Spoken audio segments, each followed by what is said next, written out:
Welcome, ladies and gentlemen, to another episode of Running Wild Podcast. I'm your co-host Rich, and as always, alongside me, my co-host Runs. Yes, sir. That's not the proper term. You're not alongside me. I mean, you're always on the show, but we're technically not. Okay. Anywho, we're bringing you a very special early preview of a number of the shows that are taking place during Wrestlemania weekend in Orlando. So you're joining us early on Thursday morning. We'll catch up with a review next week at a regular time on Saturday, unless we're feeling kind of randy during the week, but I wouldn't assume so with all the wrestling that we're going to be watching after this discussion. Alright, so before we start, we're not going to talk about the entire show, but I just would like to point out that you're listening to this on Thursday. Please, if you can get it, go to FlowSlam.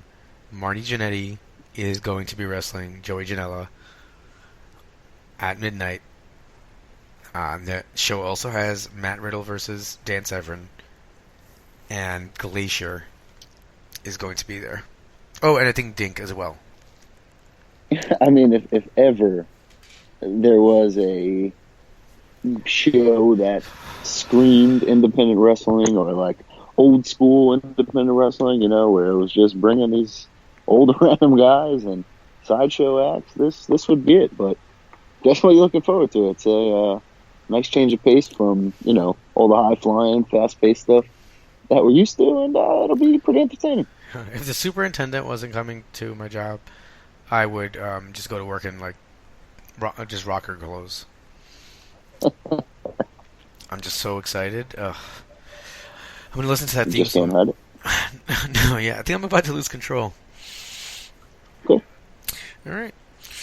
He continued it. All right. Anyway, moving along. So we have Evolve has a very busy weekend. They're actually going to be before the Marty Jannetty match. They're going to be on tonight or Thursday night at 8 p.m. So we're gonna basically, because WWN's running about 4 shows here, so we're gonna just kind of touch over the major matches and things that we're looking towards from the Thursday and Friday shows. Discuss a little bit of the WWN Supershow. Pass over FIP before we head into a Ring of Honor.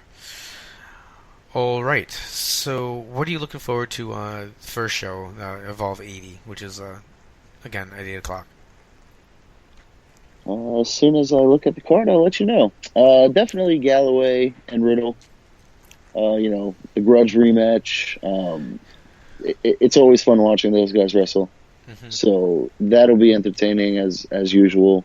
It'll be a nice brawl. It'll be a good story leading into, I'm sure, the big WWN match that takes place the next night or Saturday night, whatever it is. So, that'll be good. And definitely Ricochet and Keith Lee, I think, would be really entertaining, really good. And, the more Keith Lee I see, the more I become a fan. And his clash of styles with Ricochet should really provide for a good story. Yeah, man. I just picturing some insanity after seeing him hit that power bomb, or that power bomb where the guy bounced up off. Actually, the one I missed that you told me about, but then I ended up watching the power bomb, and then the attitude, the FU that he caught him in a jackhammer. Incredible. Yeah, no, just absolutely absurd. I'm really looking forward to that match as well. I'm actually really looking forward to the tag team match. I want to see I want to see Elgin and Dijak teaming up, and seeing Elgin and Dijak in an Evolve ring. I mean, that's it's just something special. I'm kind of hoping, probably not so, but I'm hoping that maybe they win the tag titles. I would be actually pretty excited about that, to be honest with you. I don't know. It just seems like a great opportunity. Especially if it's the main event of that show, I think that would be a fitting way to close it. Not true. I mean, I don't think ACH. It's going to be a good match with Zack Sabre Jr., but he's not going to walk away with the champion. So, right. Looking forward to seeing the match, but the outcome is pretty obvious. Yeah, I mean, you still, they're still going to have Jason Cade on the card. You're going to have Thatch taking on Dickinson, which is going to be, it's going to be just a stiff match right there between those two. And as always, I like to see Ethan Page, so he'll be with the Gatekeepers, and he'll beat Austin Theory, but he'll kind of just keep adding to his heeldom. He has a nice video. They just released another video with Page before the event coming up. So, I mean, he's just always money in those promos, and I think that it's just just be him being basically winning and cutting a promo and moving on to somebody different, as he just kind of easily gets through Theory, Theory is, a fresh baby face, so that'll be a nice, little matchup for Page. But Darby is on his way back from the dead, so depending when he shows up, it could have caused some wrinkles in Page's weekend. That Darby. So that's Thursday night. I mean, listen, if that's the first show you watch this weekend, that's a show that easily I'd be happy to be in attendance to and feel like I got my money's worth. Just looking at the card right now, I mean, obviously without having seen it play out. And it's the same thing goes for the second show. Just the Evolve Standalone 81. Bigger now here, Zack Sabre Jr. versus Michael Elgin. I don't think this has happened anywhere. Has this? I don't know if it happened like in Ethan Page's promotion or somewhere like that or somewhere in England. It could have happened, but I have never seen it, so that should be pretty awesome to see. As especially this will be Elgin's first singles match in Evolve. That should be pretty crazy. Yeah, I'm looking forward to Lee versus Dijak in the heavyweight challenge match. It's like, I mean, you have Lee versus Ricochet the night before, and then you basically have Ricochet. Obviously not the same high flying capability, but you have Donovan Dijak, who's a huge guy who has this high flying ability. So I think they're gonna need to reinforce the ring, but I think this one's gonna be really good. Yeah, that's the other one that really sticks out here, and that should be an awesome, like you said, show of strength, but also Dijak is pretty nimble in there, and Lee is pretty athletic himself, so should definitely be really good. And then you have Yehi and Riddle, which should be really interesting because they're both in catch point. They've shown some animosity pretty much forever. That they're always cordial, but there's always that underlaying of when catch point is in trouble or whatever, Riddle's usually not around for them. So there's always that. It's been there for a while, and it's fun to see it kind of starting to come to a head, maybe. I just like the idea that these locker rooms are so huge that they can't just be running out and be like, "Yo, bro, let's go." Right? Like, I don't know. Riddle. I just always, especially when you're thinking about a show like this, like they can't be that far from each other, Just run and grab his arm. Like, come on, bro. Let's drag him out. All right, so those two Galloway shows. and Rush also on this show. That's gonna be. I don't know what to expect from that. I cannot wait to see how small Leo Rush looks next to Drew Galloway. Because that's going to be phenomenal. Because I just watched him in PWG, I believe against Ricochet. And Ricochet was tossing him. So it's going to be just Galloway might legitimately be double Rush's size. I actually don't think that you're wrong there. Seriously, also on that PWG show, and this will give me a little, I guess, back me up a little bit. Joey Ryan was on commentary, and he said, "Does it kind of blow your mind that Michael Elgin and Brian Cage combined are less than what WWF billed Andre the Giant as?" And I was just like, wait, that picture is really pretty remarkable, right? Those two giant human beings way less than Andre the Giant did, according to WWE. So, two Leo Rushes might actually be Drew Galloway. Rush, if he's... I'm not going to look it up right now, but he can't be more than 5'9", if he is, right? I think he's more like 5'7". Yeah. He's a little bit taller than Jonathan Gresham. And Like Gresham's like he's 5'5". he's 22, right? He's been wrestling for 2 years. He's not like he's not too skinny and he's not too jacked. Like he's jacked but not too jacked. And he's not a big dude, like, at all, in any means. Oh, and Galloway is a monstrosity of a man.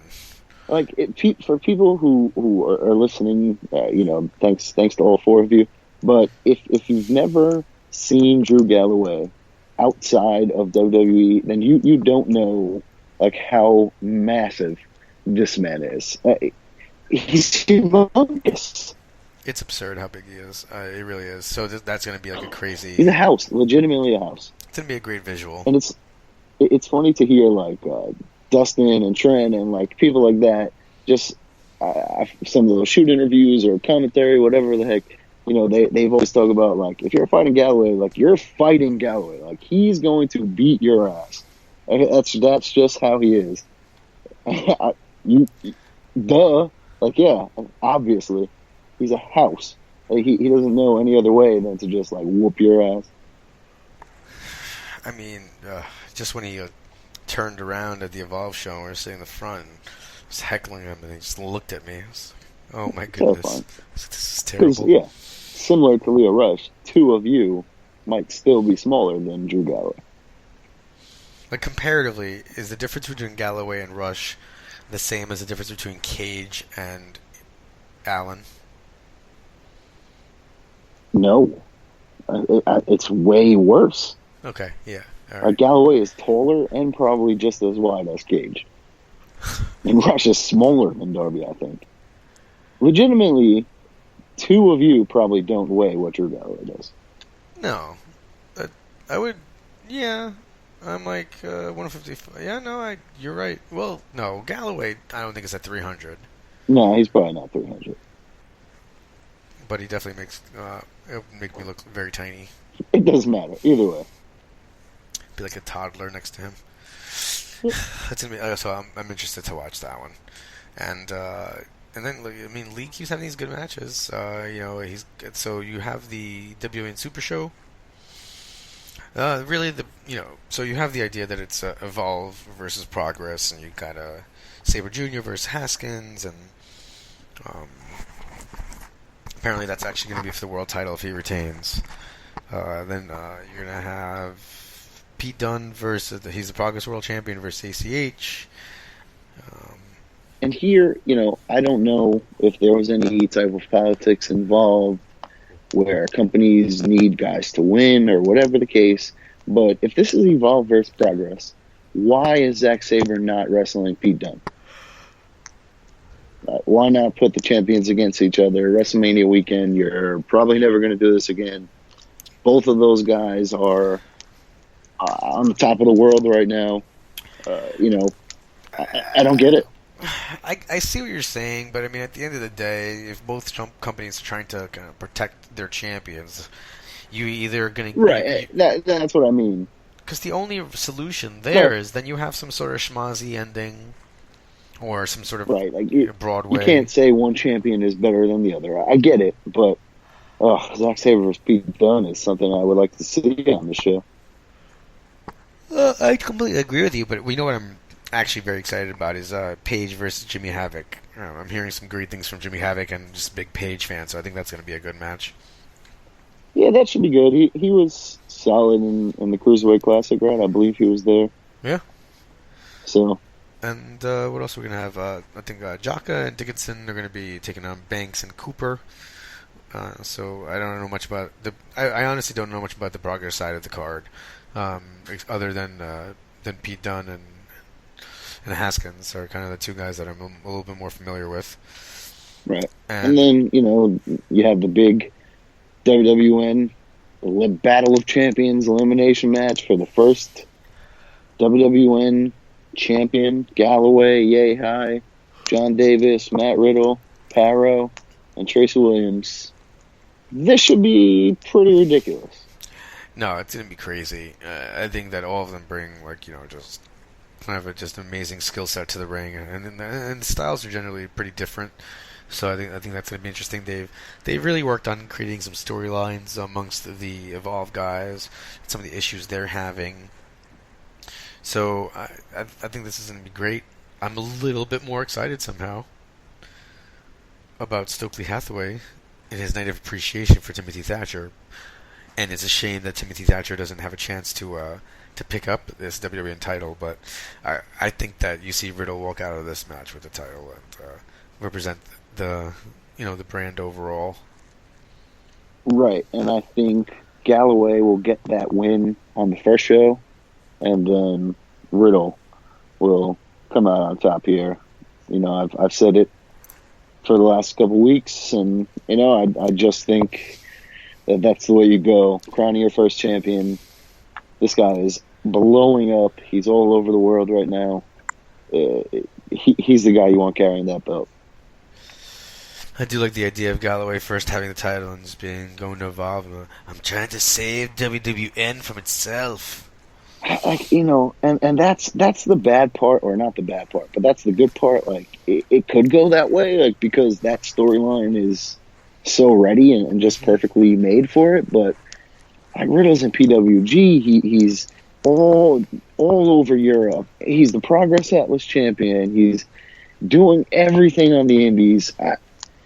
I just think that guy is the guy you want to showcase your brand right now, especially that first title, Yeah, no, I agree there. Because then he can make it the world title, whatever. What do you think Stokely Hathaway does for the Night of Appreciation? I don't know, but I don't think it goes well.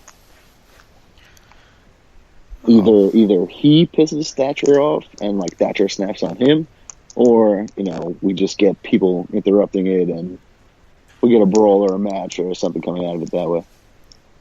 You would think that after watching the Festival of Friendship, I would have had one inkling that things were going to go wrong during this. You would think after watching 25 years of wrestling, you would have an inkling that something was going to go wrong. When I asked you this, I legitimately thought you were going to come out with there's going to be a dance number, and I was actually asking you what the celebration would entail, and you didn't even think the other side. Not that this was going to be some sort of a breakup between them. That would be heartbreaking. Dude, I don't know. I don't know if they break up. I don't know if they go their separate ways, or what that ends them, or so I don't know what happens. Maybe it is just some type of, like we saw with TJP, where the girls came out and they threw money, but that's not Thatcher, and I feel like that would piss Thatcher off, and so I don't know. I'm going to stick with this. This ends badly for Stokely and Thatcher. Listen, Kama the Supreme Fighting Machine did become the Godfather. Maybe Thatcher changes from that mean demeanor to be more of a ladies' man who likes to party. Probably not, though. Maybe, but he was also Papa Shango, so. True. Wait, Timothy Thatcher was Papa Shango? Yeah, absolutely. And then to round out the WWN experience, you're going to have the FIP, and they're going to headline. This is going to be part of the... What's kind of cool is the broken tailgate party, they're calling it, with the Hardys are going to be there. They're not wrestling, but they're just going to host this party. And you have AR Fox, Sam Callan, Dave Christ, and a mystery partner versus Guevara, ACH, Keith Lee, and Michael Elgin. So it's just kind of been this whole Uncle John's Friends thing continuing. So even that looks like it's a good show. If you can, that's 2 o'clock on Sunday. If you can possibly fit in all this wrestling, which is going to be difficult to do. Yeah, I mean, pretty much impossible, but it's worth it. They're all going to be good shows, good matches. It should be a lot of fun. 100% agreement. All right, so next we'll go over Supercard of Honor 11. So it's thankfully added to iPPV. It is. So actually, you guys are going to be able to listen to an interview later in the episode to get you hyped up for Supercard of Honor with lead commentator from Ring of Honor, Ian Riccaboni. And actually, during the interview, this was slightly before the official announcement, but we spoke about the idea that that Ring of Honor fans were asking for an iPay-per-view, and he said that Ring of Honor was looking into it, and shortly thereafter, he actually came out, and the news came out that they are going to have it on a pay-per-view. So I think it's a good decision. I don't know why it was a decision from the beginning, but now they're saying that this is the biggest Ring of Honor show of all time because they never sold this many tickets at one venue for a show. So I'm glad it's on my pay-per-view, because if I would have found out that this is the biggest show in Ring of Honor history and I gotta wait for a regular VOD release, I would have been quite annoyed. Right, and I mean, just the Hardys versus the Bucks in a ladder match is worth every penny of the show, and we'll get there as we, I guess, go through the show. But yeah, they have their own streaming service, right? Like on ROH Wrestling, and they have this relationship with the Fight app. I don't think the Fight app would complain about having a show to put on, on Saturday night. So it didn't make any sense why this wasn't, on our pay-per-view to begin with. I'm glad that Ring of Honor listened to the fans, and they would have been flat out stupid to turn down the money. It was there, obviously. So you can't really ignore that. So good for them. Thank you for listening, and I'm going to enjoy the hell out of watching this show. So one of the things that bothers me, as it always does, is they announce Women of Honor matches, and then they basically announce beforehand that it's not going to be part of the show proper. Correct. I mean, I kind of, to be honest with you, it's kept it separate forever. So but it just kind of is what it is. I guess when it's a pay-per-view, right? Like, I understand when it's a regular. I guess when it's a regular VOD, I get it. No, but think about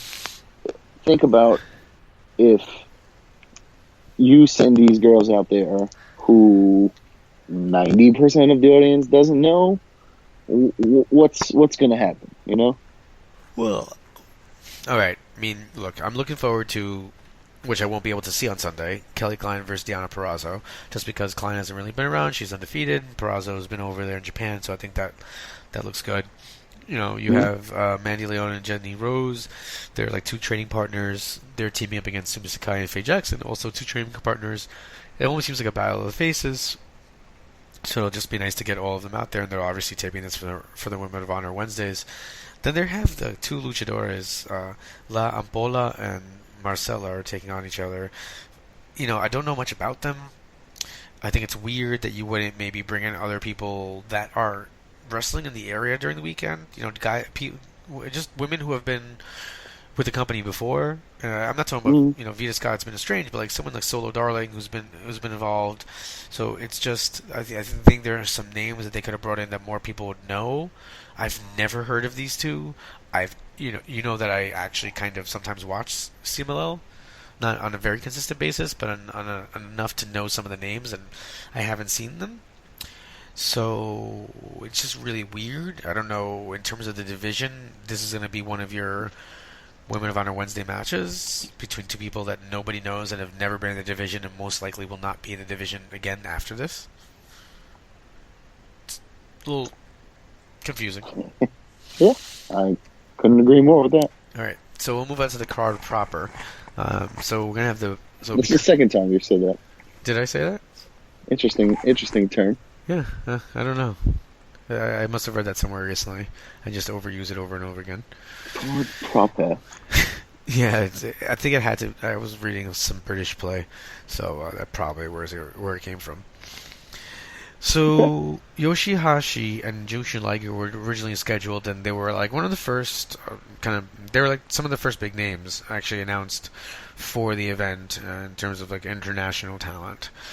Because of some visa issues, they're not going to be able to make it.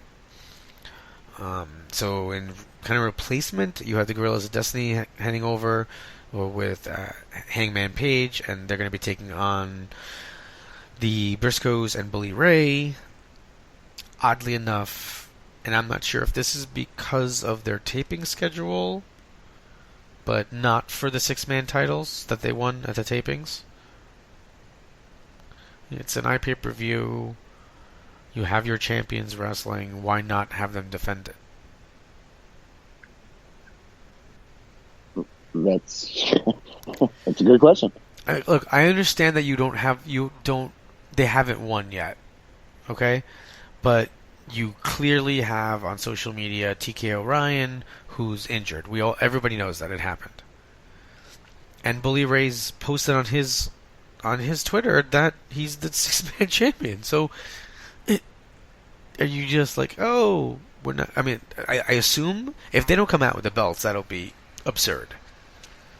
But this is an easy title defense to build a team that just won the titles up a little bit. No, against a team that I think is pretty good. Maybe it'll turn into that.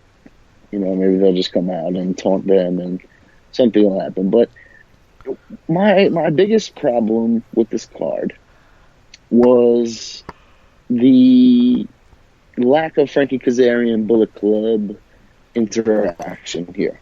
He just got in under their noses, right? And he joined the Bullet Club, pulled the wool over their eyes, helped them win the title. And now we have Adam Cole fighting for the TV title. Yeah, cool match. I'm not mad at all, but doesn't really make sense. And you threw together the Guerrillas of Destiny and Paige. You could have used Paige to face Kaz, or you could have done something here instead of just having Kaz face Punishment, right? That's interesting. I mean, especially this was Kaz versus Daniels, right? That was the advertised. Yeah. So clearly you didn't have a match for Kaz. You could have done something with him here. Okay, so the Yoshihashi Liger, I'm not sure how that had to in some way impact the card, right? Right. We don't know. Change the 6-man. Okay. So Kazarian did win the TV title shot, which he could have gotten the shot here for, but I think the thinking with that is Cole could very well be gone on May 2nd. And, it seems like one of the things they keep doing is, I guess since the guy's going to leave the territory anyway, right? Book him against your TV champ and have your TV champ steamroll all these guys who are good in leaving the company. And also, right, you're helping Marty Scurll. Yeah. Who's fantastic. And then with Martinez and Kazarian, I actually kind of like it just because Kazarian can lose because he still has that TV title shot, but Punishment winning would kind of like be a good move, a good step forward for him, especially on a bigger stage of an iPPV during WrestleMania weekend. Yeah, I mean, I don't dislike the match, but I just wish it. Yeah, I see. Made more sense. Paige. You know what I mean? Like, even if Paige was involved. This is what Ring of Honor does. Like this was a house show, right? It wasn't supposed to be an iPPV.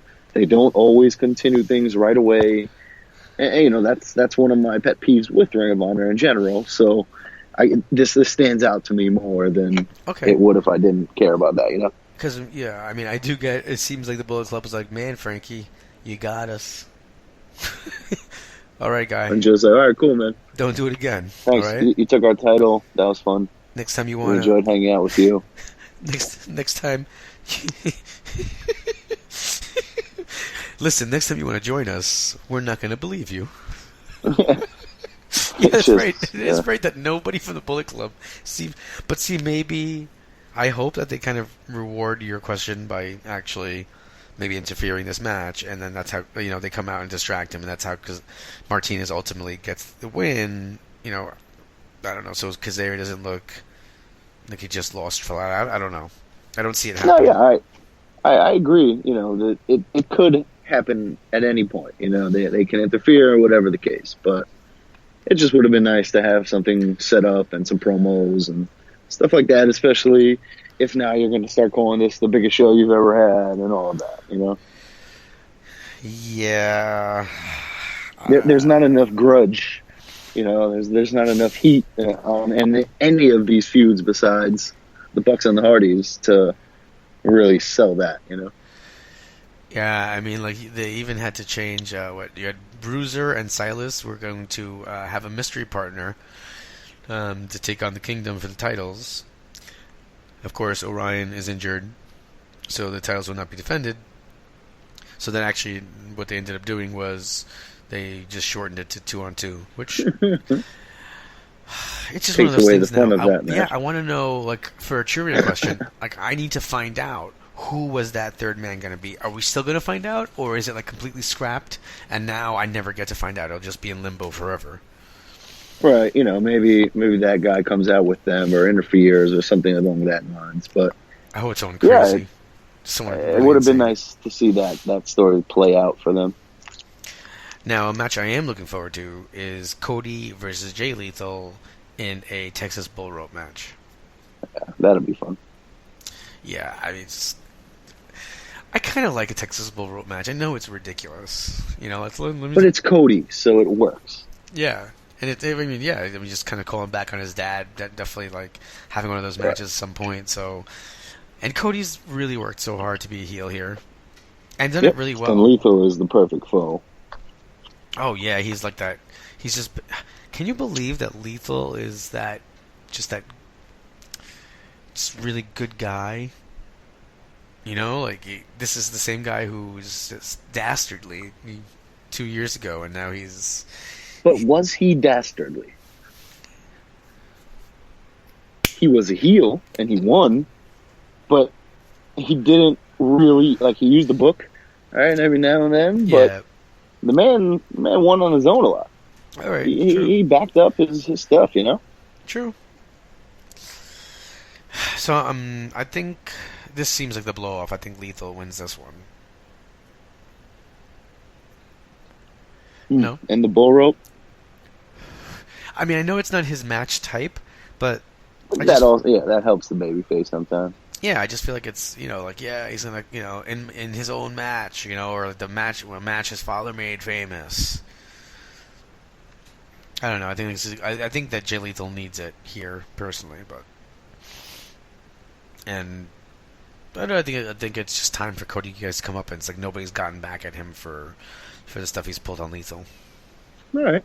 I'll roll with you. Skrull versus Cole, man. This is like how I felt about Skrull versus Rush, Skrull versus Dijak. Great matches, but one thing is when the match that you're going to be watching is like the babyface who's been the Daniels title win, right? Mm-hmm. That was kind of transparent by the time the show was coming around. But I was fine with that because it was the playing out of a story. With this, it's just you're going to this match that is going to be good, but it's hard to get emotionally invested in the match, and it's hard to get excited about the near falls when you know who's going to win. Untrue, because both of these guys are amazing. Okay. So no matter what, it will be excellent. And I will get in. Yes, I know that Marty Scurll is going to win, but I believe these guys are so talented in there that they're going to find ways to still make you get the hell out of here. Okay. He kicked out of that? Okay. All right. I mean, I have to agree with you. I really do love both guys in this match, and I want it to be something that I really like. I hope that once it starts, I can get over that and just get into it. So it's just a little funny that on WrestleMania weekend, Ring of Honor is going to have their former champion fighting for the second title, when that's exactly what Kevin Owens is doing. Wow, that is really weird. All right, well, speaking of the title, then we have Castle versus Daniels. It hasn't had a lot of... Right? We skipped a lot. But did I skip a lot? How? Well, Ospreay and that's Volador, I guess. Sorry, yeah, because that one was upper on my my write-up. Volador Jr. and... nice. Cabana's on commentary, too? That would be good. Oh, yeah, he's... I don't know. He should just be their color guy. Yeah, I don't know how he feels about that. I'm not sure. But I'll tell you this much. I think it's fantastic. I hope it continues.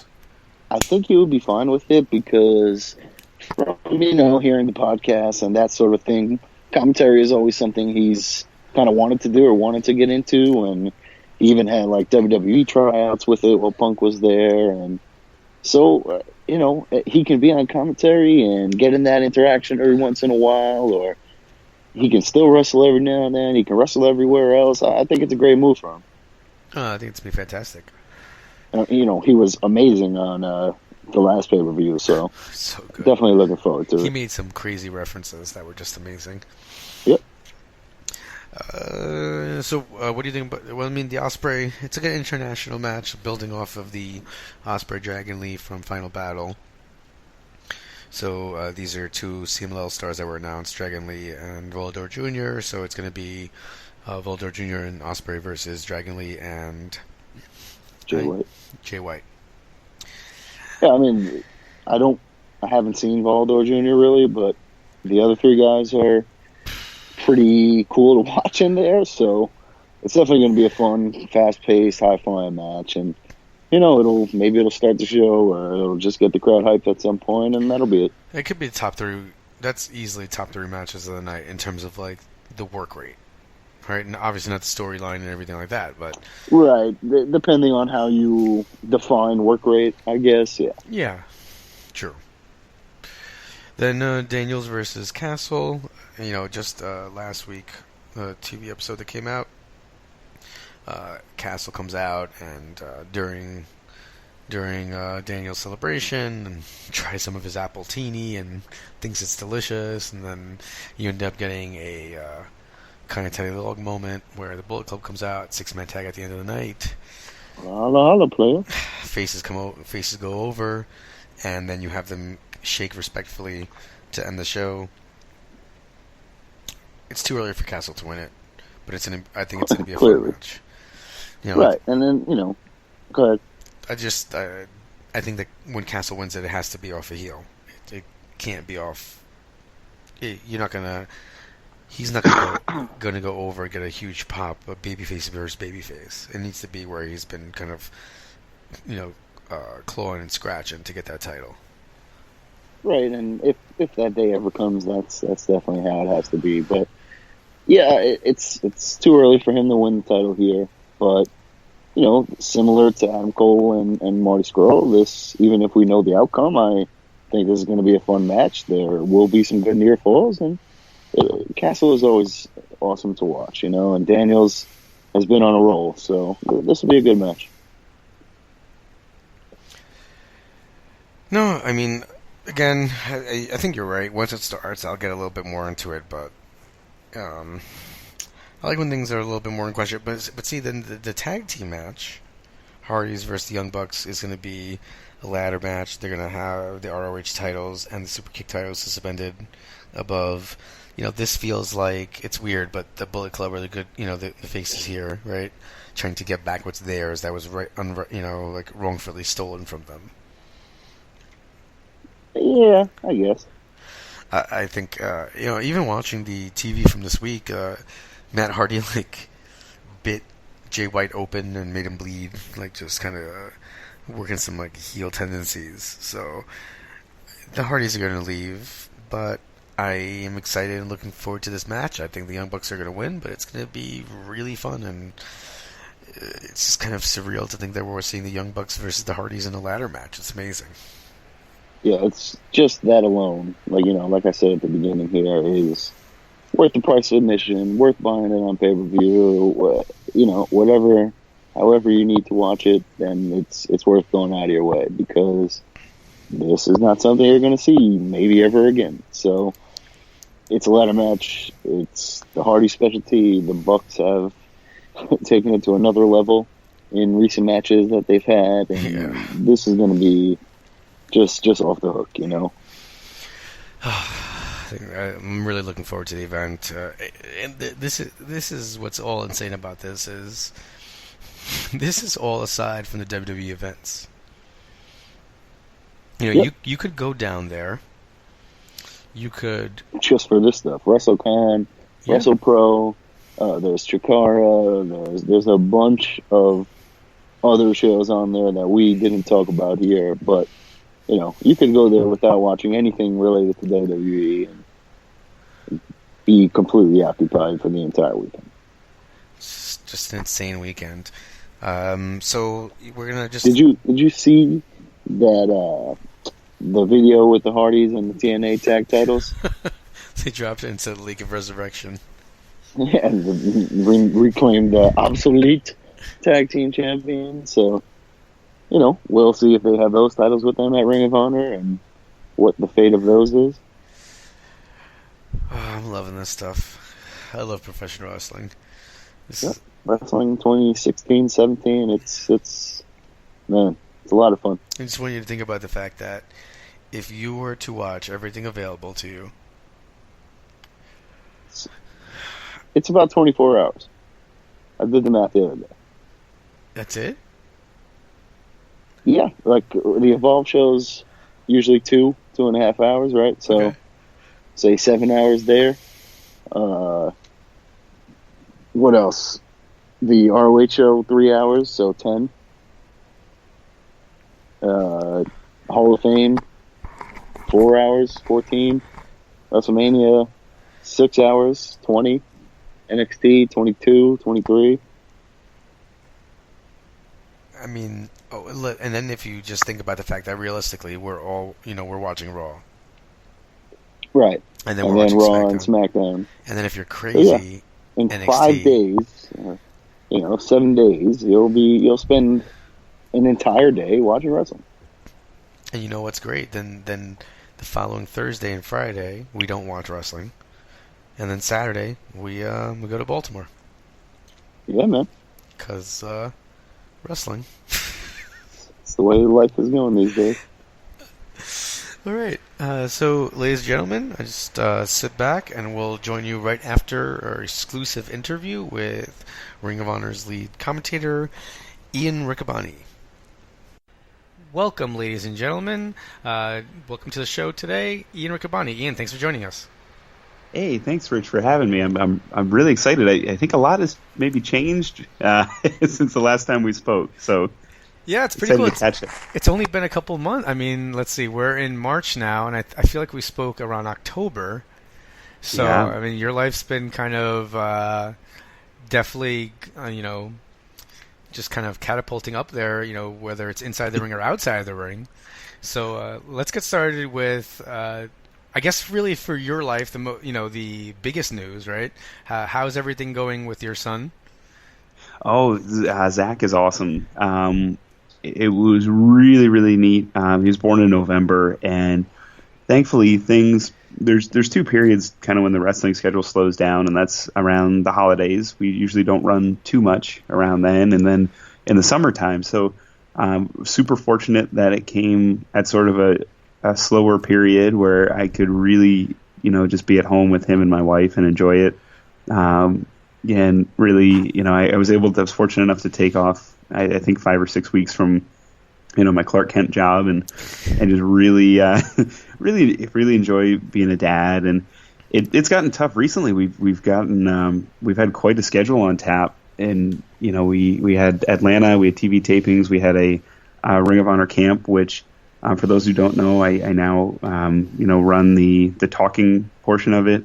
And then we went to Dallas, San Antonio, and then Pittsburgh, Columbus, and Vegas, all in a 6-week period. So the weekends have been certainly busy, certainly fulfilling, though. But, being a dad is awesome. And the trickiest part is just being away from home. But I have an awesome wife, and she's the best mom. I mean, I knew she was going to be a great mom, but she's just, I can't even explain it. Just the motherly instincts kick in, and it's amazing. So before the interview, we were watching Finding Dory, and we were having a lot of fun. It's a good excuse to watch all the Disney movies. So, we joined the Disney Movie Club, and we pretty much get a new or different Disney movie every month. And no, that's not a sponsor, so I'll hush up on them, but it's a cool excuse to catch up on all the Disney movies because they're a lot of fun, and I've always liked those. So now I just say we're watching them for my son, but in reality, both Sarah and I like Disney quite a bit. So, it's reasons to go to comic book stores to watch the Ninja Turtles again. They're yeah, it's great. Just wait till he gets a little bit older when he starts. He just wants to watch the same Elmo video over and over again. You that might was not. me. Yeah, that was me with WrestleMania 4. So, and of course, I picked the 4-hour WrestleMania Nice. to do that with. Yeah. So and now kind of inside the ring, right, or just outside of the ring, your position has changed to Ring of Honor. You're now the lead commentator. So how has that change been for you so far? It's been probably as smooth as I could have ever imagined. And it's kind of, it's always been something that I've wanted to do. In my mind, maybe it wouldn't happen this way. And, Kevin Kelly is, is the only man to call WWE, to call Monday Night Raw, to call Wrestle Kingdom, and to call Final Battle. And, that's something that a lot of people don't know or don't realize. Just an amazing commentator, an amazing guy. He's been a friend, a mentor, sort of like a big brother. Right before Zach was born, we were trying to figure out a name, and the one that Kevin and I kept coming back to was Kevin Kelly Jr. So, that's Kevin's meant a lot to me, and if it wasn't for Kevin, I wouldn't be in the position I am right now. The awesome part is, as people are finding out, and as we kind of knew but couldn't really say anything because some of the ink hadn't dried yet on one of Kevin's other ventures, I think, was that Kevin was going to be around with me. And it's going to be a situation where, when the news first broke, I tweeted out a photo of, back to Disney, of Simba and his father, and then right under it, Joe Montana and Steve Young. And the reason I did that, when I first broke into Ring of Honor, I only had about 11 months in, wrestling with the Monster Factory. And Kevin had pulled me aside last year after my first pay-per-view, after my first, commentary on a pay-per-view at Best in the World. And he gave me the Lion King speech. He said, "Someday soon, son, this will all, you will have everything the sun touches." I messed the quote up, but the gist is there. And, and I thought that's great, maybe 10 years down the line, or, 5 years or 8 years, that'd be fantastic. Little did Kevin know, little did I know that, he'd be able to stretch his talents across the globe. And he got an amazing opportunity to be the English voice of New Japan World. And we know the success our partners at New Japan are having and their expansion. So, that unfortunately conflicted with Pittsburgh, and it conflicted with our Texas dates. And, a decision was made with Kevin's approval and involvement that when Kevin wouldn't be there, I would take the cockpit. And so it's pretty interesting too, because, one thing a lot of folks don't know is that the decision to have me kind of drive the pay-per-view was Kevin's. Kevin, it was very important to Kevin that the first voice and the last voice people heard on the pay-per-view was mine.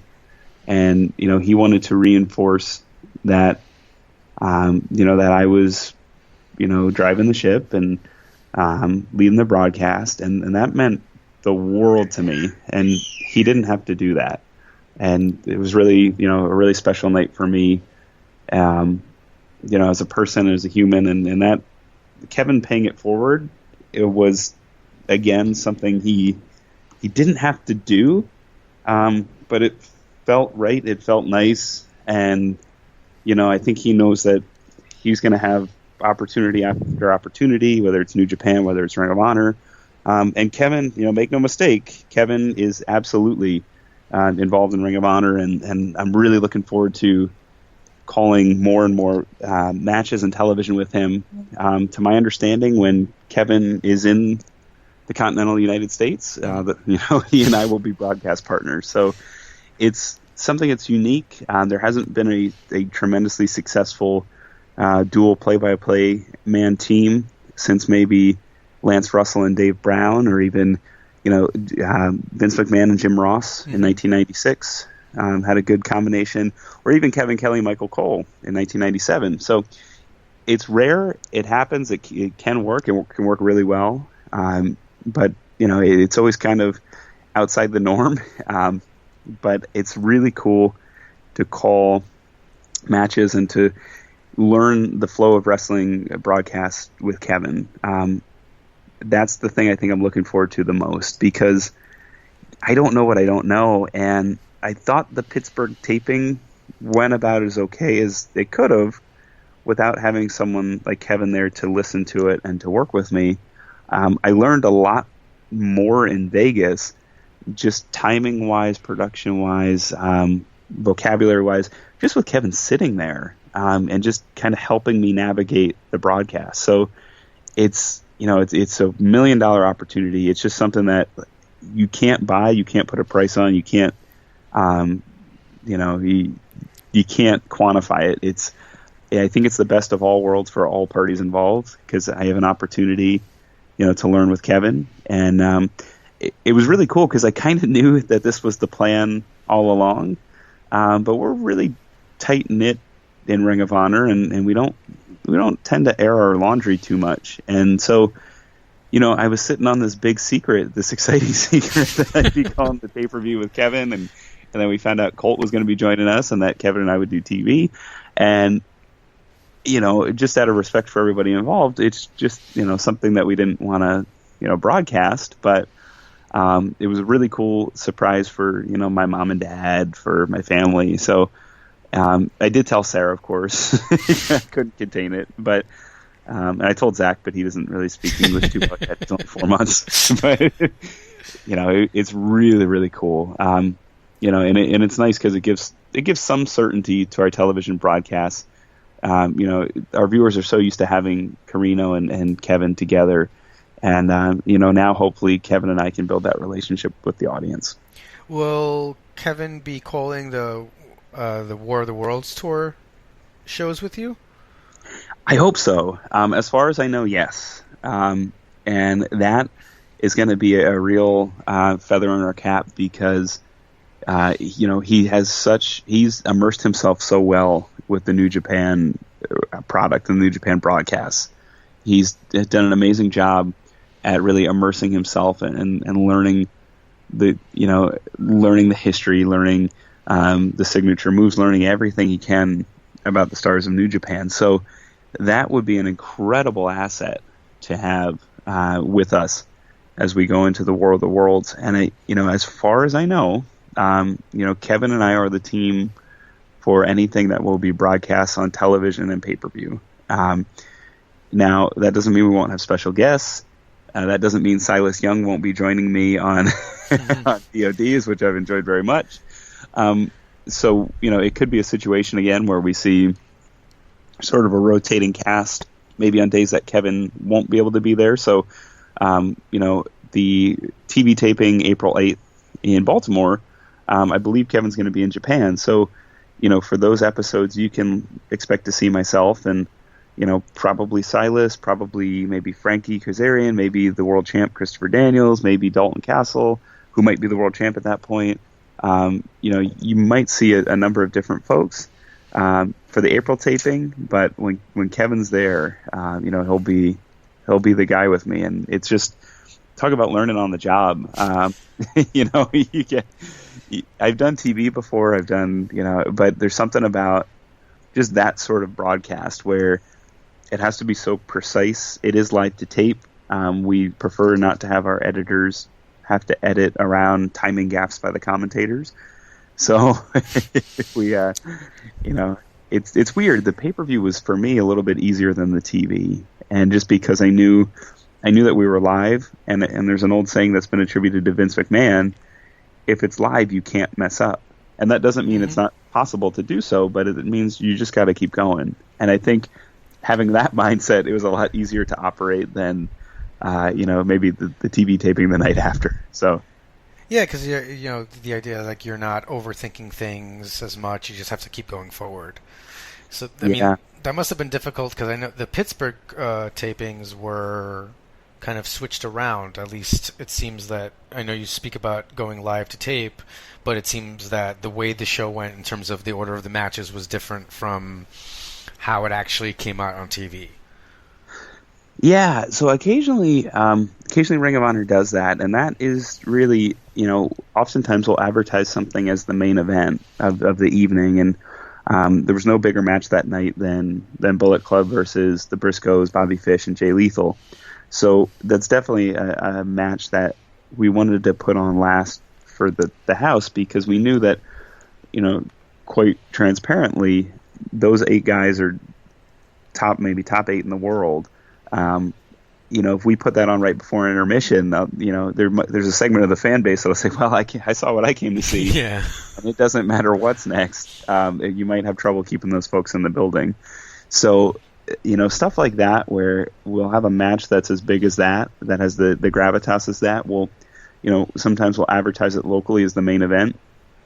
And so we'll film things slightly out of order, which makes continuity, essential. So I have a lot of notes. I'm a big note taker. Thankfully, I've gotten out of the stage of, signature moves and title history and more into here's how this might affect an episode that we've just passed, or here's how this might play into a match that's scheduled for a pay-per-view or a big live event like Supercard. So, that stuff like that, I just make sure, and I'll write big, so I just have a list of the matches, and I'll just write what date that match is intended to air, so that I can keep in the back of my head, what I should be talking about in terms of what events are coming up and whatnot. But that part was tricky, and we had 8 really cool top prospects this year. I had only called matches before for Big Brother King and for John Schuyler, and Big Brother King, super talented, don't really know him that well, so even it was my second match for him, but I still needed a lot of notes. Schuyler's a guy who I called before. I called a 4-way with Matt Sells, Big Brother King, and fourth individual in Atlanta, and that was cool because I got to know him a little bit. But again, just my second match for him. He's got a little bit more of a name at this point. He's made a big mark, and I know he's in the Extreme Horsemen with Carino, my buddy. So it's a little easier to call maybe something of his at this point. But that taping had a lot of different potential potholes, and I feel like I tried to, it felt like I got thrown into the deep end, and I felt like I kept my head up. I don't know. I try not to read too much of the feedback, but I had a good feeling after the taping. And there are times when I leave the booth and think, wow, I wish I would have said that, or I wish I wouldn't have said that, or man, I called Michael Elgin a 2-time champion and he's not, which happened in my very first live event. So like things like that. I didn't feel like I had any of that, and I'm starting to try and spread my wings a little bit. I have some phrases that I've thought up that have received mixed response from some of the wrestlers that have heard them in commentary. So, well, I think just from my perspective, you've been on the show before, and it was definitely something that when I heard you got the opportunity, it was exciting.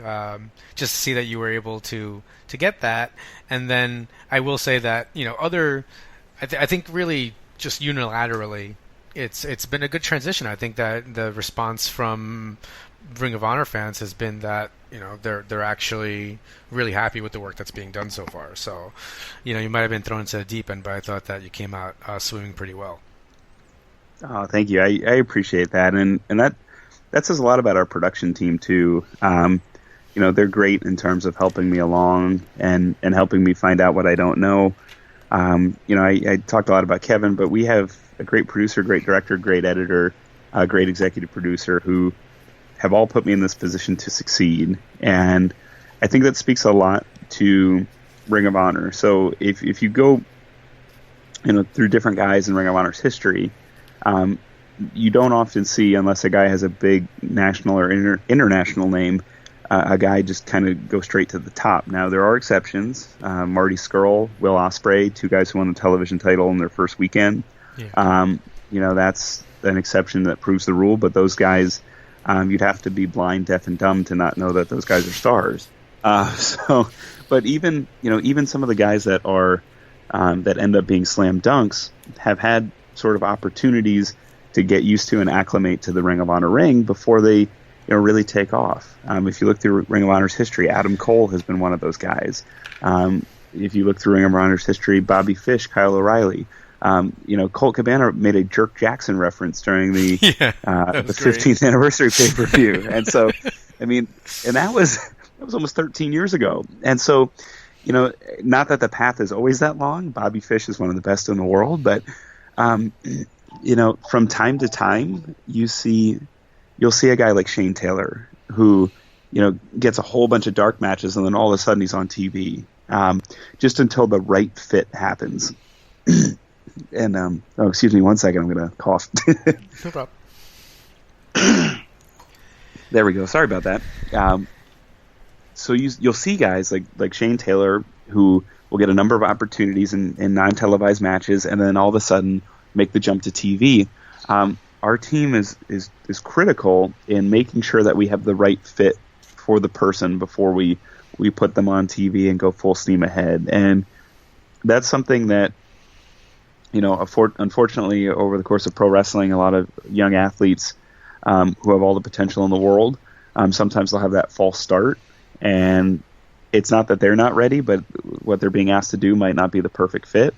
I think Ring of Honor, more than anybody, really helps our athletes and broadcasters like myself ensure that we are ready to go when we get that green light and we get that golden opportunity. So, again, unless you're an international star like Marty is, like right out of the gate, or the Young Bucks when they came back, or things like that, it's very rare that you don't go through a series. In my case, it was a series of about 2.5, 2.75 years of maybe doing women's matches and live events and things. But for some, it's a little quicker, and they always put us in a very good position to succeed, and then they have a good sense of when folks are ready in all aspects of the production. Yeah, speaking of kind of like who you're working with and guys being ready, how is it for you to work with different partners? Obviously different styles. I mean, Silas is somebody that before the recent tapings, I had not known that he would work on commentary like that.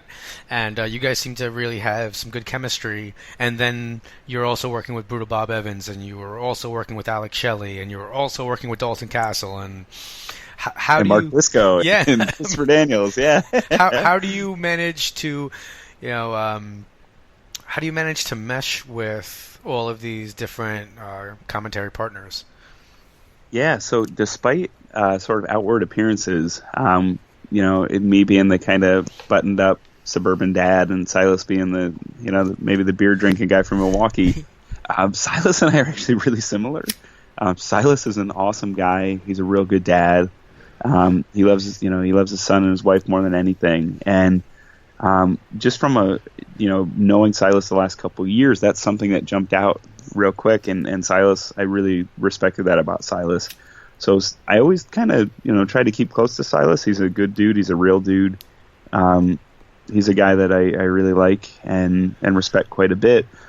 And I always knew he was hilarious. Like, he's just a guy that if you sit him down, and it's not even, you don't have to worry about F-bombs or S-bombs or anything like that.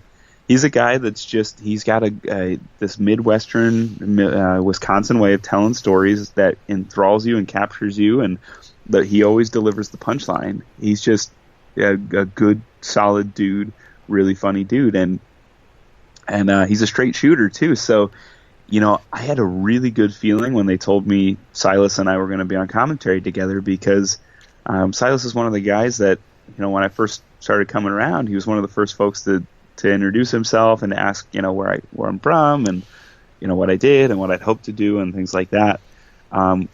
So it's just been awesome with him. And the only hesitation I have with that pairing is that Silas had an awesome end of 2016. Yeah. He was competing for the world title on a Rumble. Like, you name it, Silas was doing it. And so my only hesitation there is that Silas has a lot left in the tank. And, we saw him go to Japan for Honor Rising.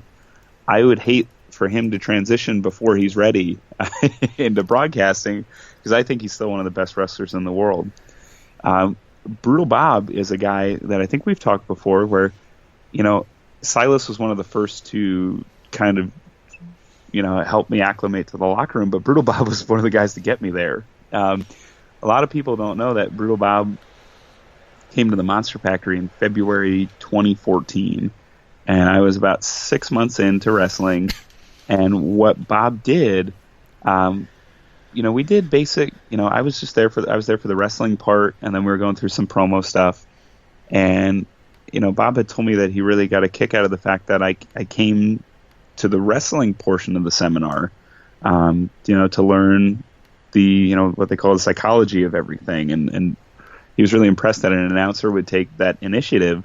And then we started to do the interview parts. And he told me actually yesterday at the Stardom Women of Honor camp that he had never seen somebody just kind of play off the wrestlers so well that, in his words, and this is a quote, "You knew we were all playing grab ass, but you maintained a level of seriousness." That really impressed me. So, it was really cool to meet him and to work with him. And the first thing, when we got a quiet moment that night at the show, he'd faced Joe Gibson that night, who was a good wrestler for us at the Monster Factory, who's down, I believe, back in either Alabama or Oklahoma now. The first thing he said was, "Hey, do you know who Kevin Kelly is?" And I said, "Oh, of course. He's, WWE. I think he's with Ring of Honor right now." He goes, "Here's his email address. Email him." So, wow. Yeah. And I was thinking, well, okay. So I'm pretty sure I emailed him. I don't think I heard anything back. Kevin probably gets a million emails. But as Kevin was about to come to the Monster Factory, and then I remember right before he was supposed to come to the Monster Factory, we had Gerald Briscoe in from WWE, and he came in. I did kind of the same thing, and he put me in contact with somebody from WWE, and I started talking to folks there, and then Kevin came about 4 weeks later. I think Gerald was Mr. Briscoe was the first week of May, and I think Kevin was the last week of May. I think he was the 31st. And right before the camp, he sent me an email and said, "Hey, I just want to let you know I got your things a couple months ago.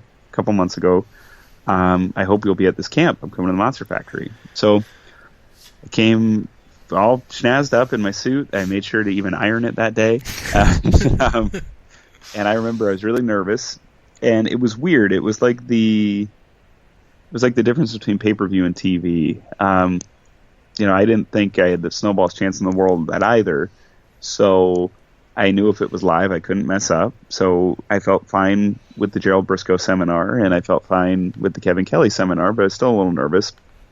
He said, "Okay, we've gone through all the wrestlers. Guy in the suit, get up here, sell me some tickets." So I did that, and I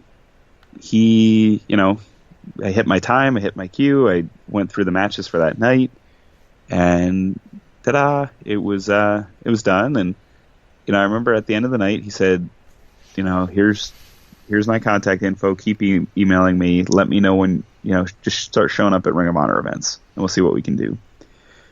They started up Future of Honor pretty quickly after that. They did 2 events. I had sent Kevin some tape of me doing some commentary. I was at the second event. We didn't do commentary live. We did it in post. And then I was going to call all those events. That was the intention. And Future of Honor morphed a little bit into more of a YouTube single match exclusive.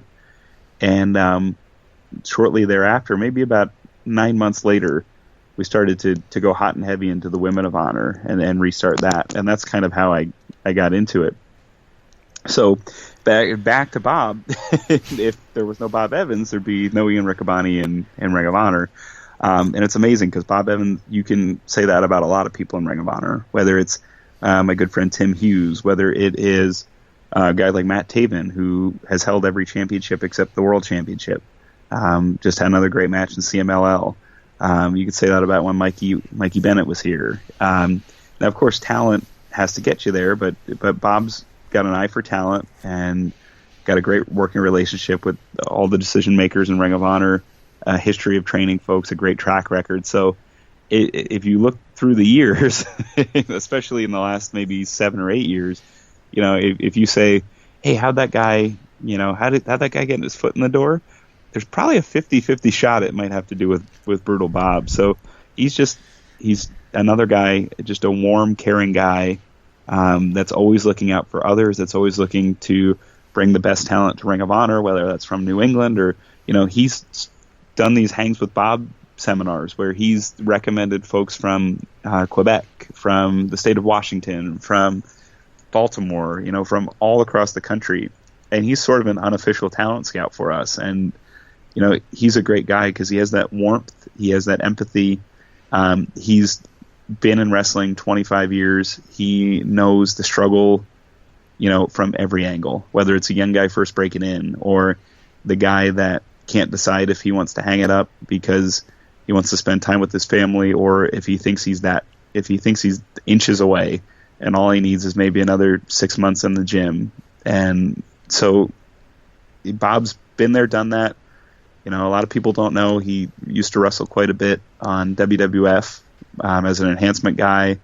He's very famously tells the story about how he got Damien Sandow a tryout match and then put Damien over, and the two of them sort of got Damien his first job in WWF. So, he's just a guy you want on your side because he's real, he's genuine. And on commentary, that's what's so exciting about the Top Prospect Tournament. I think that shows through. Because I felt the warmth. There was a genuine pride for Bob, knowing that he either coached or trained 7 out of the 8 guys in the Top Prospect Tournament this year, whether it was just a seminar, a Ring of Honor seminar, or one that he did. He had a little bit, he had a hand in helping train these folks. So, there was definitely a real sense of pride there. I think the most interesting guy I did commentary with was Colt. He's always in the top. I think he's in the top 50 like every week in iTunes overall. It's not just sports, not just wrestling. With his podcast, he had. I don't know if he could tell I was nervous, but he started petting my head right before we went on the air, and he told me, "You're going to do great, bud." And he just he put me at ease real quick, and he was awesome. I've never, he didn't find out until a couple days before, but he had so much research prepared. He knew his Ring of Honor history. Some of his calls, the Tower of London, he picked out. He called that the tribute right away. He got in the Special K reference. That was amazing. Yeah, Jerk Jackson. He clearly did his homework, and he clearly, took his time, and he just had a great sense of when to jump in and when to sit back, and he would be, he or Silas or Bob or even BJ Whitmer, BJ, any of those would be a great permanent partner.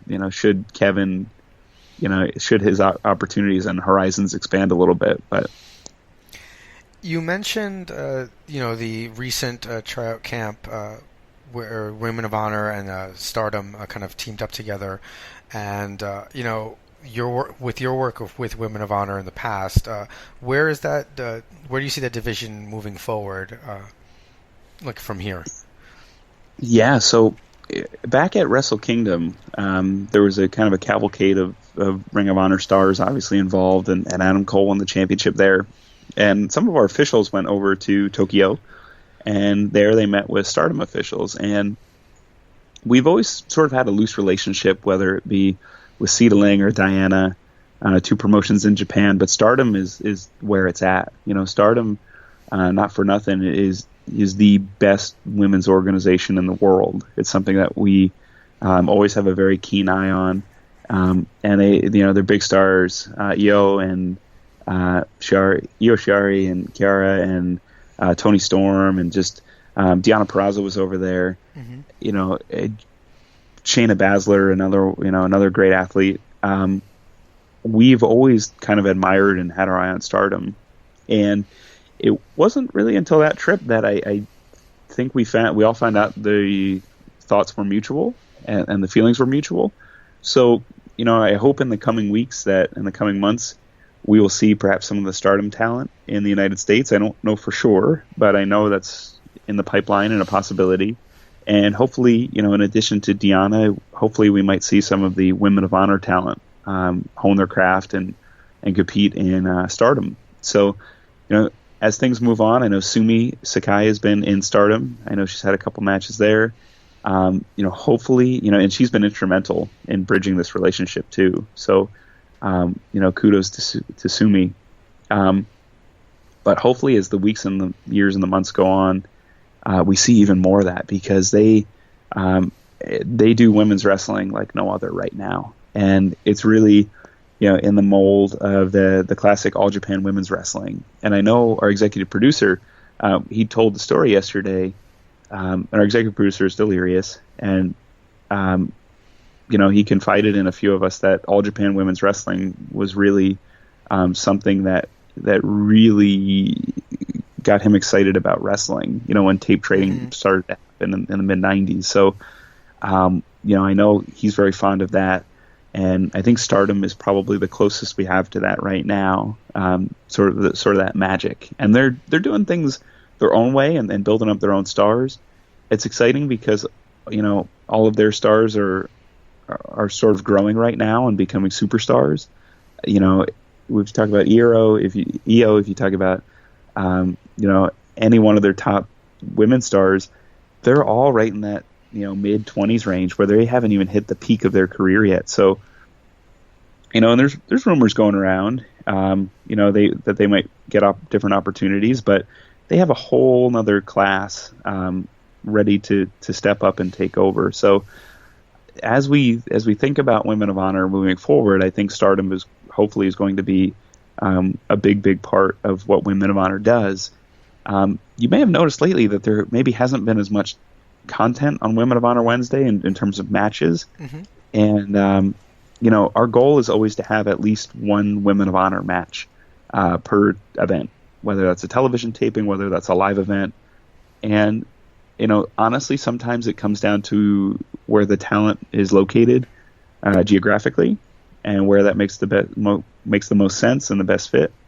One of the things that we were very pleasantly surprised with at the camp is the amount of girls that we could put on, the amount of women that we could put on Women of Honor Wednesday tomorrow. And what I mean by that is there was so many women that were at this camp. We had 25 women, and I would say close to half or well over a half, we would feel comfortable putting on television tomorrow or putting on Women of Honor Wednesday tomorrow. And what's exciting about that is they're from different geographies. So if we go to Chicago Ridge, we have a couple we have more options. Or if we go to Dallas or San Antonio, we have a couple more options. There's standouts from Canada, from Quebec that rocked, that I thought were awesome. A few that stood out to me, Karen Q, who is a training partner with Deonna Purrazzo, was awesome. And we've known she's awesome, but she's even taken leaps since we've last seen her in the Future of Honor match that we recorded in December. Holodead is one of the best on the independents right now. We saw one half of the Sea Stars from Chikara. She was awesome. So, and I don't mean to leave anybody out, so I'll just stop talking. But because when I say over half, I mean literally over half of the folks we saw. We, as a group, discussed and thought that, man, we could see her with her and her versus her, and maybe her would run in a feud with her. And so, just the excitement behind it, I think we have a lot more in it. It works like the men's camps too, so I'll take it all the way to the back. A lot of people are confused when we have the Ring of Honor tryout camps, because they think, well, so-and-so's got a semi-national name, why don't they just bring him in? Or so-and-so is the king right now of New York City and North Jersey, why don't they bring him in? Or so-and-so dominates the South, don't you think their reputation precedes them? Why do they have to go through this camp? What we look for in the camp, in addition to the wrestling and the talking ability, is just to see how folks function together. And if we put you in an environment with other competitive people, how do you act? How do you react? What's your reaction when something doesn't go quite right? What's your reaction when something goes perfect? That's important too, humility. So, these camps give us an opportunity to get more of a 360 view, because like I mentioned before, Ring of Honor doesn't often put somebody right on television without having that all-encompassing sort of 360 view of that person. And whether it's a dark match, whether it's a series of dark matches, whether it's the tryout camp, just to get to know them better. Because at these camps, yesterday was our smallest camp we've done. It sold out at 25 women. Usually with the men's camps, they're 45 to 50 men. And even at our quote-unquote smallest, which was still a sellout, we did that on purpose to give it maximum attention. We had Delirious, we had BJ Whitmer, we had Brutal Bob Evans, we had Todd Sinclair, we had Mandy Leone, we had Jenny Rose, who's been on, countless tours of Japan. We had Sumi Sakai there. We had, myself to help with some of the talking elements. We had LSG there to help out and to keep things moving. Cheeseburger, Will Ferrara, Shaheem Ali. So we just had we had maybe a 2-to-1 ratio for campers to, staff. And that's really to, see how they would react and to give them the maximum attention we could. So, I'll go back to Women of Honor now. Sorry, I'm rambling a little bit. No what we did yesterday was to really get a feel for, just how folks react in different situations. And that's more so why we do those camps than anything that we might be able to see on tape. And moving forward, we've identified at least 12 to 13 women that could appear on Women of Honor Wednesday tomorrow. And, the rest aren't that far behind. The rest just need some seasoning, or the rest just need, tweaks here and there. There was nobody yesterday that participated that disqualified themselves from ever appearing on Women of Honor. That's not the case. Those women that are maybe that second group of that, maybe not tomorrow, but maybe 3 weeks from now, or maybe not tomorrow, but maybe 6 months from now. Those are all women that did super awesome yesterday too. And the growth from one half of the day to the next was just incredible. Everybody came to listen. Everybody came to learn. Everybody put their best foot forward. So it was a great day. But I think having that arsenal, that army of women now that we know can function can wrestle at the high level, can talk at a high level, that's super important moving forward as we build sort of our roster of Women of Honor and having that partnership with Stardom. So, now we went from maybe 8 key players and maybe 8 Women of Honor that we see maybe on more of a part-time basis, to 8, and then 12 that we know can join in the fun when needed. So, I think we expanded the army yesterday. I know there's women that will be called for upcoming events and opportunities, specifically Baltimore. I know we might see some Women of Honor action there. So just super excited about the new talent that we're going to be able to inject into Women of Honor. And hopefully, somewhere down the line, that will include some of the women of Stardom as well. Fantastic. So a couple of just logistic stuff. What's been, you went from, let's say, like when I was down in Atlanta, I know that you called a couple of Future of Honor match, and then you were done for the night. How do you deal with being, sitting at the commentary table for 4.5 hours? Oh, well, it's dangerous sometimes. So Manhattan Mayhem was the most exciting night I've ever had in pro wrestling. And that says something because a week later I turned around and called my very first pay-per-view start to finish with my mentor and one of the funniest people on the planet. So, for Manhattan Mayhem to stick out is kind of incredible with the Hardys coming and then Bully Ray. But it was really, really dangerous because I'm used to, like you said, I'm used to calling 1 or 2 matches, having maybe the first half of the night off after that, or maybe doing some interviews or some, content for ROHWrestling.com or YouTube, but nothing out of this world. And then, kick intermission back off with maybe another women's match or a Future of Honor match. So I was still sort of in that rhythm, and I was doing some pre-tape stuff for ROH Wrestling and for the YouTube stuff and helping coordinate and produce some of that. And I get the Iggy that, hey, it's time to go. And I had not used the restroom yet. And, so that entire first half of that show, there's some urgency in my voice because we did a Women of Honor match, or we did 2 top prospect matches. Mm-hmm. We did a women's match, And then we went into Manhattan Mayhem.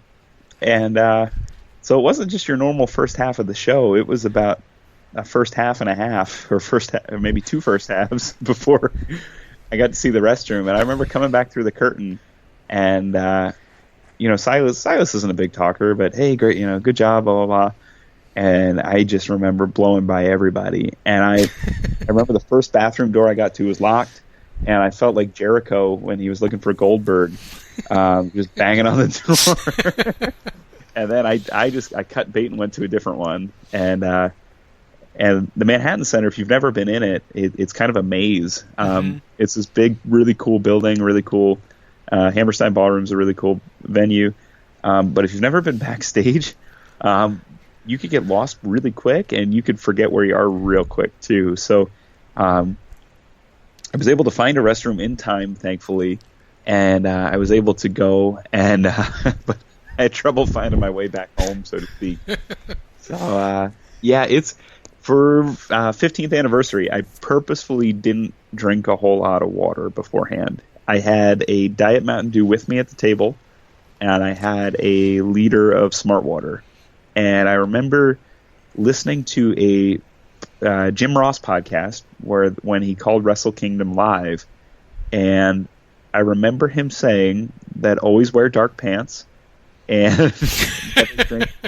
never drink too much water. And so through the night, I was just sipping on water just to kind of keep things lubricated, because I remember Jim Ross's horror story, and I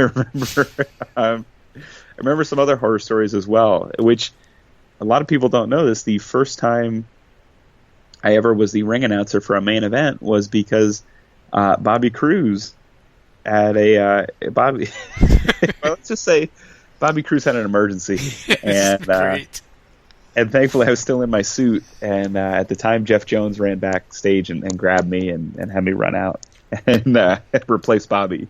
So. What venue would you say was more confusing to navigate? Center Stage or the Manhattan Center? Wow. Center Stage was it was kind of odd. It was. It was really awesome to be there and be a part of historic Center Stage, but the layout is like it's kind of a maze. Especially like, you don't realize when you're in the locker room necessarily that you're physically under just about everything. Yeah. And then it blows your mind when you walk up a long set of stairs, because you don't remember ever going down, or at least I didn't. No, me neither.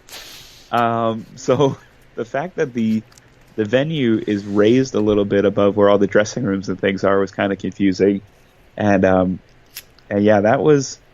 Almost missed my cue on that one too, not because I was farting around, but because I couldn't find the entranceway. Hey, in your defense, I remember even Kevin Kelly had no idea how to get out from the bowels. Yeah, and I think he's been there. Yeah, he was there in 2011, so he's a guy who should know. Certainly. Well, thanks for joining us today. What can we find you on social media? Sure. I'm easy to find if you know how to spell my last name, which is not easy. It's at Ian Riccaboni, RICCABONI.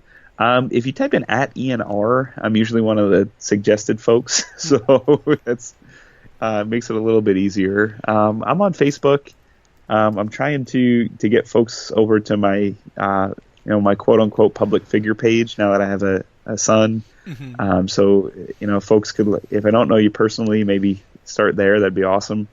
And then I'm on Instagram. I've been a little bit more active there, and absolutely. I'm always open to talk or to chat. I really like talking to Ring of Honor fans on Twitter, and especially feedback of the shows. I talked to Vaughn Johnson at Philly.com. And I mentioned that sometimes, he asked if it's weird, being sort of in the lead chair, if that fans would give criticism or critiques. And I said, you know what? Like, I hate to enable folks, but sometimes they're right. Like, sometimes what they're saying is exactly what Kevin Kelly's telling me after I get back through the curtain. So, I love talking wrestling. I love old school wrestling. I'm always good for a good Virgil gif. I know there's one floating around right now of him pretty much doing an inverted Steiner screwdriver to Buddy Lee Parker right onto the apron. Some of that El Generico did. It's amazing. Yeah. There's one of him in the classic against Stevie Ray, which is just incredible also. So if you send me a Virgil GIF, I'll really appreciate that as well. But yeah, I'm always up for talking Ring of Honor, for talking wrestling, and it's been really cool just to hear from the fans, good, bad, and indifferent, of what they think. So, and we can catch you next at Supercard of Honor. Yeah, Supercard of Honor. So Supercard of Honor, a lot of folks, are saying, well, why isn't this on pay-per-view? Yes, but yeah. Supercard of Honor, pay-per-view quality lineup, Dalton Castle, Christopher Daniels, World Championship. You'll also see the Hardys and the Bucks for the ROH World Tag Team Championships with the Super Kick Party titles also. I think I can confirm that now. The Bucks have been pushing for it. Those, I think, will be hung from the ceiling as well. It's just going to be an awesome night. We're going to have the Luchadores from CMLL. They'll be there as well. We have some New Japan stars coming in, and we have new 6-man champions, which I hope I didn't spoil that for anybody. They will be defending that night as well. Their opponent will be named very shortly. I'm very excited. I think fans will enjoy that. A little bit of a surprise. And that's, a whole bunch of other stuff happening as well. And I can't wait. There's going to be the Festival of Honor, too. So that's going to start at 2 p.m. So if folks have their tickets to WrestleCon, they can go to WrestleCon, meet their favorite stars, past and present there, and then hop on a bus. We've been selling bus tickets. There's a 1 p.m. bus and a 3 p.m. bus that'll get you over to Lakeland, where Supercard of Honor is, right from WrestleCon. So, yeah, I don't know if those tickets are sold out. I think it was pretty close last time I was told, so there might be a bus ticket or two still available. But if you're down there and you're going to WrestleCon, and WrestleCon is a pretty early door open time, you could hop on a bus and come see us. We're on pace to easily be our biggest event ever, which is kind of amazing. We're really thankful, for the fan support, and we're on target for Supercard to exceed expectations and to be the biggest card and biggest event Ring of Honor's ever put on. So super thankful for that. And, my fingers are crossed that maybe there's a way we can broadcast it. I'm not saying that door's open, but, I know that as anticipation builds, maybe we start to kick the tires on that. But again, maybe time isn't on our side. So don't know. Best way to watch it is probably going to be ROHWrestling.com in the VOD section. Hopefully we'll have that up pretty quick. Our production team has been amazing with turnaround times lately. So, hopefully that'll be up as quick as possible for the fans to watch. So, well, certainly. I think there's been a lot of chatter about that. The VODs have come out just from on my end a lot quicker, and I think a lot of people looking at this Super of Honor card definitely want to be able to see it as quickly as possible. Yeah. Well, thanks for joining us, and thanks for joining the illustrious 2-time on Running Wild podcast interview section. You're one of the few, so congratulations. Oh, thank you. Does it include Austin Aries, Jay Briscoe, and Adam Cole? No. I know those are the only 2-time. No, you are the only 2-time Ring of Honor guest we've ever had on the show. Wow. I'm thankful. Thank you. Does it include Michael Elgin, who I mistakenly in my first live event called a 2-time No, you were beating him out. You actually have 2 over his 1, so congratulations. Oh, geez, I'll have to rib him about that. Very cool. Thanks for joining us. Thanks, Rich. All right. Just want to once again thank Ian for coming on the show. He's joined the hallowed halls, or the kind of rarefied air of people who have been on the show twice. We are Ethan Page was the first, and Ian Riccaboni the second. And he, as you heard there, he sounded pretty excited to have that distinction. So I was going to say, he also is the first Ring of Honor lead commentator to be on the show, right?